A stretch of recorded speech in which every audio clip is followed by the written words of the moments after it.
Hello friends, welcome to our channel random బాజ్.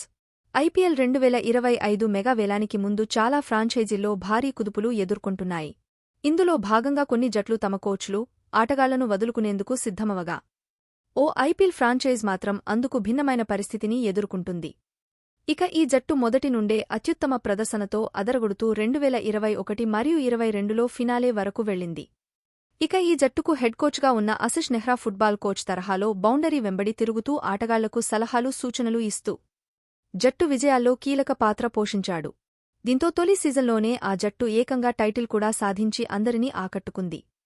ఇక ఆ తర్వాతి సీజన్ ఫైనల్లో చెన్నై సూపర్ కింగ్స్ చేతిలో ఓడినా ఆ జట్టు సంతృప్తికర ఆటతోనే సీజన్ను ముగించింది.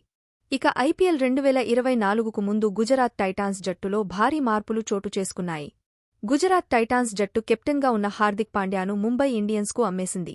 దీంతో ఆ జట్టు కెప్టెన్గా యువ ప్లేయర్ శుభ్మన్ గిల్ను నియమించినప్పటికీ ఆ జట్టు మాత్రం ఆశించిన ప్రదర్శన చేయలేకపోయింది. దీంతో తొలిసారి లీగ్లో ప్లే ఆఫ్స్ చేరకుండానే నిష్క్రమించింది. ఇక తొలి 2 సీజన్లతో పోలిస్తే కోచ్ ఆశిష్ నెహ్రా ఇంతకుముందులా చురుకుగా కనిపించలేదు. దీంతో ప్రస్తుతం గుజరాత్ టైటాన్స్తో ఆశిష్ నెహ్రా బంధానికి తెరపడినట్లు తెలుస్తోంది.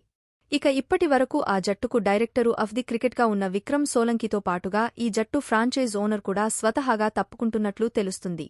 ఇక రానున్న 2025 ఐపీఎల్ సీజన్లో ఈ జట్టును ప్రపంచ కుబేరుల్లో ఒకడైన అదానీ గుజరాత్ ఫ్రాంచైజ్ ఓనర్గా వ్యవహరించనున్నట్లు తెలుస్తుంది.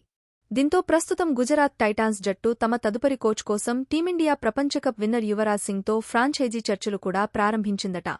ఇందుకు యువీ సైతం ఆసక్తిగా ఉన్నట్లు తెలుస్తోంది. మరి దీనిపై మీ అభిప్రాయమేంటో కామెంట్ రూపంలో మాకు తెలియజేయండి. ఇలాంటి మరిన్ని లేటెస్ట్ ఇంట్రెస్టింగ్ క్రేజీ వైరల్ ముచ్చట్ల కోసం మన ఛానల్ని ఇప్పుడే సబ్స్క్రైబ్ చేసుకోండి.